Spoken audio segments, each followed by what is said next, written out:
அடுத்தவர்களை புரிந்து கொள்வது எப்படி? இட்ஸ் எக்ஸ்ட்ரீம்லி இம்பார்ட்டண்டான ஒரு கொஸ்டின். நான் அடிக்கடி உங்ககிட்ட ஒரு 2 விஷயத்த பேசிக்கிட்டே இருப்பேன். அதன் அடிப்படையிலேயே நான் சொல்ல போறேன். ஒன்று பிரைமரி கோல், வாழ்க்கையின் மிக மிக முக்கியமான இலக்கு. 2வது செகண்டரி கோல், வாழ்க்கைக்கு தேவையான அடுத்த இலக்கு. அதாவது மிக முக்கியம், அடுத்த முக்கியம் அப்படின்னு வச்சுக்கோங்களேன். ஸோ இந்த 2 விஷயத்த நான் அடிக்கடி பேசிட்டு இருக்கேன். அதுல நான் பிரைமரி கோல் அப்படின்னு சொல்ல வர்றது என்னன்னா, இந்த ஞானம், அன்பு, லவ் ஆல், கிருஷ்ணா ஃபீல் என்று சொல்லப்படுகின்ற இந்த ஞான விஷயங்களை உரமேற்றி அன்பாக மலர்வது என்பது லட்சியமாக வைத்துக் கொள்ள வேண்டும் என்பது பிரைமரி கோல். நெக்ஸ்ட் செகண்டரி கோல் அப்படின்னு ஒன்று இருக்கு. அது உங்க வாழ்க்கைக்கு நீங்க விளையாட்டுல கேம், வாழ்க்கைங்கிறது விளையாட்டுன்னு ஆயிடுச்சு இல்லையா, அந்த விளையாட்டுல ஜெயிக்கிறதுக்காக நீங்க வச்சுக்கிற கோல். அந்த விளையாட்டு நீங்க ஒரு டாக்டரோ இன்ஜினியரோ, அது எந்த விளையாட்டு வேணா விளையாடுங்க, அதுல வெற்றி அடையணும் அப்படிங்கிறதுக்காக நீங்க எடுத்துக்கிறது அந்த ஒரு செகண்டரி கோல் என்று அழைக்கப்படும். இப்ப நம்ம கேள்வி என்ன கேட்டிருக்கோம் அப்படின்னா, அடுத்தவர்களை நான் எப்படி புரிந்து கொள்வது, இதுதான் கேள்வியா நம்ம கேட்டிருக்கோம். ஆனா பிரைமரி கோல்ல வருமா, இது செகண்டரி கோல்ல வருமா அப்படின்னு யோசிச்சு பார்த்தீங்கன்னா, எனக்கு தோன்றது இது செகண்டரி கோல்ல தான் வரும் அப்படின்னு எனக்கு தோணுது. பிரைமரி கோல் அப்படிங்கிறது முதலில் உன்னை நீ ஆய்வு செய்து, உன்னை நீ முழுமையாக புரிந்து கொண்டு, உனது அகங்காரங்கள், உனது விருப்பு வெறுப்புகளை எல்லாம் புரிந்து கொண்டு, உன்னை பரிசுத்தமானவனாக மாற்றி நீ அன்பானவனாக ஜொலிப்பது, இதுதான் பிரைமரி கோல். சரியா? சோ இப்ப நம்ம அடுத்தவங்களை புரிஞ்சுக்கிறது அப்படிங்கறத பத்தி நம்ம பேசிட்டு இருக்கோம். இது செகண்டரி கோல்ல தான் வருது அப்படின்றத புரிஞ்சுக்கணும். சரி, ஓகே.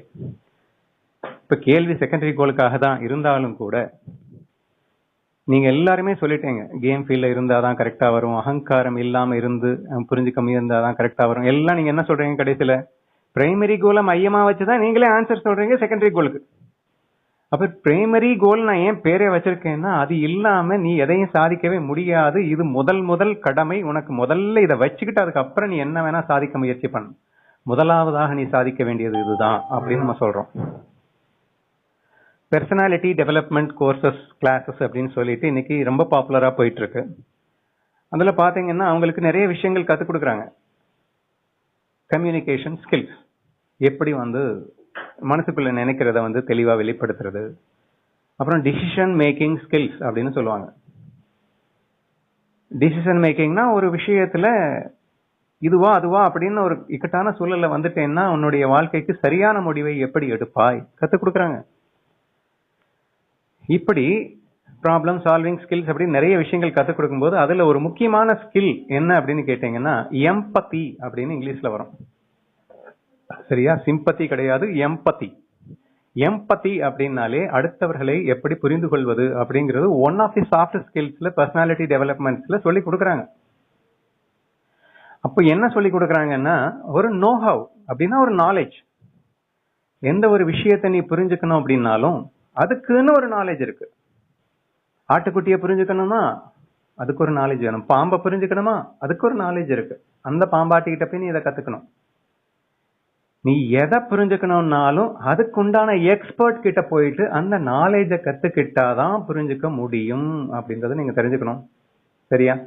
சரி, இப்ப ஒண்ணும் இல்லை. இந்த டிசிஷன் மேக்கிங் ஸ்கில்ஸ் அப்படின்னா என்ன சொல்லி கொடுப்பாங்க? அவங்க கிட்ட போற எக்ஸ்பர்ட் கிட்ட போனா அந்த எக்ஸ்பர்ட் சொல்லி கொடுப்பாரு. ஸ்வாட் அனாலிசிஸ்னு போடு. நம்ம குரூப் மெம்பர்ஸ் எல்லாம் நம்ம வாரிக்கு போகும்போது போட்ட ஞாபகம் எல்லாம் உங்களுக்கு இருக்கும்னு நினைக்கிறேன். அப்போ உன்னுடைய ஸ்ட்ரென்த் என்ன, உன்னுடைய வீக்னஸ் என்ன, டேப்லெட் காலம் போடு. அதுல உனக்கு அட்வான்டேஜஸ் என்ன, டிஸ்அட்வான்டேஜஸ் என்ன, ஆப்பர்ச்சுனிட்டிஸ் என்ன, த்ரெட்ஸ் என்ன. ஸோ இப்படி 4 டேப்லெட் காலத்தை போட்டு ஃபைனலா உனக்கு எது செட் ஆகும்னு யோசிச்சு பார்த்து முடிவெடு அப்படின்ற மாதிரி அவங்க சொல்லி கொடுப்பாங்க. சரியா? ஸோ நீ செகண்டரி கோல் அச்சீவ் பண்றதுக்கு கண்டிப்பா அதுக்குன்னு ஒரு செட் ஆஃப் நாலேஜ் இருக்கு. அந்த நாலேஜை வச்சு நீ கத்துக்க முயற்சி பண்ணலாம் அப்படின்றது. பட் இஸ் இட் பாசிபிள் அப்படின்னு கேட்டீங்கன்னா, அப்கோர்ஸ் பாசிபிள். அந்த செக்டர்ல பாசிபிள். உலகத்தில் உள்ள எல்லா விஷயத்துக்கும் எக்ஸ்பர்ட்ஸ் இருக்காங்க. ஆனா நீ எல்லா விஷயத்தையும் கத்துக்கணும்னா எல்லா விஷயத்தையும் எக்ஸ்பர்ட் போய் தான் கத்துக்கணும் அப்படின்னா, திடீரென்று உனக்கு அனுபவம் இல்லாத விஷயங்கள் வரும்போது அதை சாதிப்பது எப்படி அப்படின்னா, அனுபவத்தால தான் சாதிக்கணும். அப்படின்னா அடிபட்டு தான் சாதிக்கணும்னு சொல்ல வரேன். ஓகேவா? சரி, இப்ப நான் ஸ்ட்ரெயிட்டாவே ஆன்சருக்கு வந்துடுறேன். அடுத்தவர்களை புரிந்து கொள்வது எப்படி அப்படின்னு கேட்டீங்கன்னா, இது பிரைமரி கோல்ல வரல, இது செகண்டரி கோல்ன்றது முதல்ல புரிஞ்சுக்கணும். அப்படின்னா என்ன அர்த்தம்? எந்த ஒரு செகண்டரி கோலை நீ அச்சீவ் பண்ணணும்னா பிரைமரி கோலை அச்சீவ் பண்ணினேன்னா சக்சஸ் பெர்சன்டேஜ் அதிகமாகும், அவ்வளவுதான். I cannot guarantee for the secondary goal. Primary கோலுக்கு 100% கேரண்டி கொடுக்கலாம். உன்னை யாரை நீ புரிஞ்சுக்கிறதும் உன் மனதை முழுமையான அன்பானவனாக மாற்றுவதும் உன் கையில் இருக்கின்றது. So therefore we can give 100% guarantee.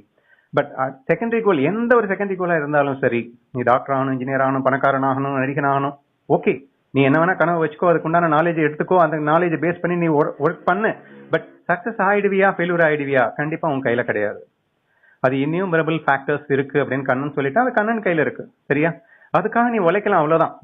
But நீ பிரைமரி கோல் அச்சீவ் பண்ணிட்டு உழைச்சேன்னா, கேம் ஃபீல்ட்ல இருந்து உழைச்சேன்னா, கிருஷ்ணமாய விளையாட்டுன்ற உணர்வுல இருந்து உழைச்சேன்னா உன்னுடைய எஃபிஷியன்சி இன்க்ரீஸ் ஆகும், உன்னுடைய பிரெயின் வந்து அற்புதமா ஒர்க் ஆகும், உன்னுடைய செயல்திறன் கூடும், the chances of success will be more. அவ்வளவுதான் நான் சொல்ல முடியுமே தவிர we cannot say 100%. ஓகேவா?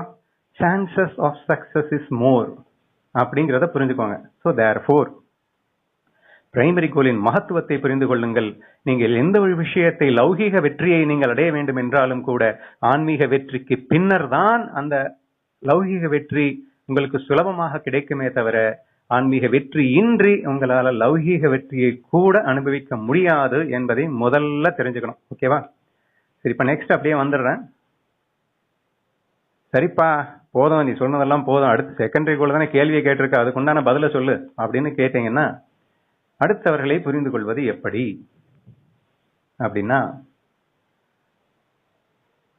ரெண்டு விஷயம் தான். ஒன்னு வந்து நாலேஜ். நாலேஜ் என்ன? சைக்காலஜி அப்படிங்கிறது இந்த நாலேஜுக்கு பேரு. ஒவ்வொன்றுத்துக்குமே ஒரு பேர் வச்சிருக்காங்க. மேத்தமேட்டிக்ஸை புரிஞ்சுக்கிறதுக்கு மேக்ஸ் நீ படிக்கணும், சயின்ஸை புரிஞ்சுக்க பிசிக்ஸை படிச்சா அதுல ஒரு நாலேஜ் இருக்கும், கெமிஸ்ட்ரியில ஒரு நாலேஜ் இருக்கும். இந்த மாதிரி ஒவ்வொருக்கும் ஒரு நாலேஜ் இருக்கு. அந்த நாலேஜை நீ புரிஞ்சு வச்சுக்கிட்டாதான் வந்து உன்னால அந்தந்த விஷயத்த புரிஞ்சுக்க முடியும் அப்படின்னு. இப்ப நம்ம கேள்வி என்ன? அடுத்த மனுஷர்களை புரிந்து கொள்வது எப்படி, மனிதர்களை புரிந்து கொள்வது எப்படி அப்படின்னா அதுக்கு சைக்காலஜி படிக்கணும் அப்படின்னு புரிஞ்சுக்கோங்க. சைக்காலஜினா என்ன? The world's best psychology is பகவத்கீதான்னு வேற வருது. முழுக்க முழுக்க மனதை பத்தின ஆய்வை தானே நம்ம படிச்சுட்டு இருக்கோம் இதுல. சோ மனசுனா என்ன, எண்ணங்கள்னா என்ன, லைக்ஸ் டிஸ்லைக்ஸ்னா என்ன, அகங்காரம்னா என்ன, அது செய்கின்ற வேட்டைகள் என்ன. சோ இந்த மாதிரியான ஒரு டெப்தான அனாலிசிஸ் வந்து சைக்காலஜி கத்துக் கொடுக்கும். அப்போ அதுல ஒருத்தன் வந்து பேசுறான் அப்படின்னா அவன் என்ன ஒரு முக பாவனையில பேசுறான், என்ன மனோபாவனை, physical body language as well as pronunciation as well as everything, இதெல்லாம் வச்சு நீ பார்த்தேன்னா அவன் என்ன சொல்ல வரான்னு உன்னால ஐடென்டிஃபை பண்ணலாம். ஒரு சிம்பிள் எக்ஸாம்பிள் சொல்றேனே, நான் வந்து பொய்யே சொல்ல மாட்டேன், நான் பொய்யே சொல்ல மாட்டேன்னு ஒருத்தன் 10 தடவை அழுத்தி சொல்லிட்டு இருந்தேன்னா சைக்காலஜி என்ன சொல்லுதுன்னா இவன் பொய்யே சொல்லிட்டு இருப்பான்னு அர்த்தம். ஏன்னா வாலண்டரியா நீங்க பொய் சொல்லுவீங்களான்னு கேட்டா இல்ல அதிகமா சொல்றது இல்லைன்னு சொன்னா அது வேற. பட் அதை விட்டுட்டு இவனா வாலண்டரியா நான் பொய் சொல்ற பழக்கமே கிடையாது, எனக்கு பொய் சொல்ற பழக்கமே கிடையாதுன்னு டிஸ்கஸ் பண்ணிட்டே இருந்தான்னா இவன் பொய் சொல்லுவான்னு அர்த்தம். So this is the way psychology is giving you a lot of things to understand the others. So அடுத்தவர்களை இப்படி புரிஞ்சுக்கலாம் அப்படின்னு சொல்லி கொடுக்கறதுக்காக வருது அப்படின்னு வச்சுக்கோங்களேன். பட் இப்படி நம்ம வந்து புரிஞ்சுக்கிறது அப்படிங்கிறது ஒரு வகை தான். இன்னொரு வகை அடிபட்டு தெரிஞ்சுக்கிறது. அடிபட்டு தெரிஞ்சுக்கிறதுனா என்ன? முதல்ல தெரியாது, எந்த ஒரு விஷயத்தையும் நம்ம முதல்லயே தெரிஞ்சுக்க முடியாது. ஓரளவுக்கு தெரிஞ்சுக்கலாம், எல்லாத்தையுமே தெரிஞ்சுக்க முடியுமாலாம் தெரிஞ்சுக்க முடியாது. சில விஷயங்கள் டைரக்டா வந்துடும், நீ தெரிஞ்சுக்காத விஷயமா இருக்கும். அப்ப அதை அடிபட்டுக்கோ, அடிபட்ட பிறகு புரிஞ்சுக்கோ. ஆஹா, நம்ம இப்படி இல்ல புரிஞ்சு வச்சுட்டு இருந்தோம், இப்பதானே தெரியுது இது இப்படி ஆக்கும் அப்படின்னு வேணா புரிஞ்சுக்கோ. சரியா? அந்த மாதிரி அடிபட்டு தெரிஞ்சுக்கலாம். ஸோ இது ரெண்டாவது ரகம். ஒன்னு அடிபட்டு தெரிஞ்சுக்கலாம், இன்னொன்னு ஒரு நாலேஜ் அடிப்படையில நம்ம புரிஞ்சு வச்சு தெரிஞ்சுக்கலாம். பட் ஒன்னு மட்டும் புரிஞ்சுக்கோங்க, நீங்க புரிதலுக்கு முயற்சி மட்டும்தான் பண்ண முடியும். அந்த புரிதலின் அடிப்படையில கேம் ஆடினா கேம் இன்ட்ரெஸ்டிங்கா இருக்குன்றதுக்காக புரிஞ்சுக்கிறதுக்கு ட்ரை பண்ணிட்டு இருக்கீங்க. நீங்க புரிஞ்சுக்க கூடிய விஷயம் 100% கரெக்டா இருக்குங்கிற ஒரு கேரண்டி உங்க மனசுக்குள்ள எடுத்துட்டு வந்துடாதீங்க, அது ஒரு ஈகோவா போயிடும். I can try my level best to understand others. அடுத்தவர்களை புரிந்து கொள்ள என்னால் முடிந்தவரை நான் முயற்சிக்க முடியுமே தவிர புரிந்து கொள்வேன் என்று நீங்கள் நினைத்து விடுகிறார்கள். நீங்க என்னதான் சைக்காலஜி படிச்சிருந்தாலும் சரி, எவ்வளவுதான் எக்ஸ்பர்ட்டா இருந்தாலும் சரி, இன்ஃபேக்ட் நீ பிரைமரி கோல் அச்சீவ் பண்ண ஞானியாவே இருந்தாலும் we cannot give a guarantee that அவன் கரெக்டா அடுத்தவங்களை புரிஞ்சுப்பான் அப்படின்னு சொல்ல முடியாது. சரியா? ஸோ நம்ம நிறைய எக்ஸாம்பிள் சொல்லலாம். ஞானிகளே வந்து மிஸ் ஆன செகண்டரி கோல்ல மிஸ் ஆன கேசஸ் எக்கச்சக்கமான எக்ஸாம்பிள்ஸ் இருக்கு. பிரைமரியில மிஸ் ஆக மாட்டாங்க, அவங்க பேர் தான் ஞானி. சரியா? செகண்டரியில மிஸ் பண்ண மாட்டாங்க அப்படின்றதெல்லாம் வந்து சொல்லவே முடியாது. அப்போ நான் இறுதியா என்னுடைய ஃபைனல் கன்க்ளூஷனா சொல்ல விரும்புறது என்னன்னா, ஃபர்ஸ்ட் வந்து இது செகண்டரி கோல் தான் புரிஞ்சுக்கோங்க. இதுல நீங்க சக்சஸ்ஃபுல்லா கேம் ஆடணும் அப்படின்னா பிரைமரி கோல் அச்சீவ் பண்ணிட்டு இதுக்கு ட்ரை பண்ணாதான் அது ஈஸிங்கிறத புரிஞ்சுக்கிறது. ரெண்டாவது முக்கியமா புரிஞ்சுக்கிறது, நீங்க பிரைமரி கோல் அச்சீவ் பண்ணதுக்கு அப்புறம் இதுக்குண்டான நாலேஜ் லைக் சைக்காலஜி படிக்கிறதோ அல்லது சம்திங் சில விஷயங்களை பட்டு தெரிஞ்சுக்கிறதோ இந்த மாதிரி எக்ஸ்பீரியன்ஸ் வழியாகவும் நாலேஜ் வழியாகவும் நீங்க வந்து அடுத்தவங்களை புரிஞ்சுக்கிறதுக்கு ட்ரை பண்ணலாம். ஆனா அடுத்தவங்களை புரிந்து கொண்டால் தான் அன்பில் ஜெயிக்க முடியும் என்று கிடையவே கிடையாது. நீ பல தவறான முடிவுகளை எடுக்க கூடும், தவறாக புரிந்து கொள்ளவும் கூடும். ஆனால் அன்பை விட்டுக் கொடுக்காமல் நாம் அதில் விளையாட முடியும். சோ there cannot be, அதாவது அதனாலதான் திருப்பி பிரைமரி கோலை நான் இன்சிஸ்ட் பண்ணி பேசிட்டு இருக்கேன். நீ புரிஞ்சுக்கிட்டாதான் சந்தோஷமா வாழ முடியும்னு அவசியம் இல்லைன்னு சொல்ல வரேன். நீ தப்பா புரிஞ்சுக்கிட்டாலும் நீ சந்தோஷமா வாழலாம், ப்ரொவைடட் உங்ககிட்ட அன்பு இருந்தா. மனதில் அன்பு நிறைத்து விடு. நீ தவறாக புரிந்து கொண்டாலும் கூட கண்டிப்பாக நீ ஆனந்தமாக வாழ்ந்து விடுவாய். உன் வாழ்க்கையின் லட்சியம் ஆனந்தமாக வாழ்வதுதான். சோ அடுத்தவங்களை புரிஞ்சுக்கணும் வாழ்றது அப்படிங்கிறது கிடையாது.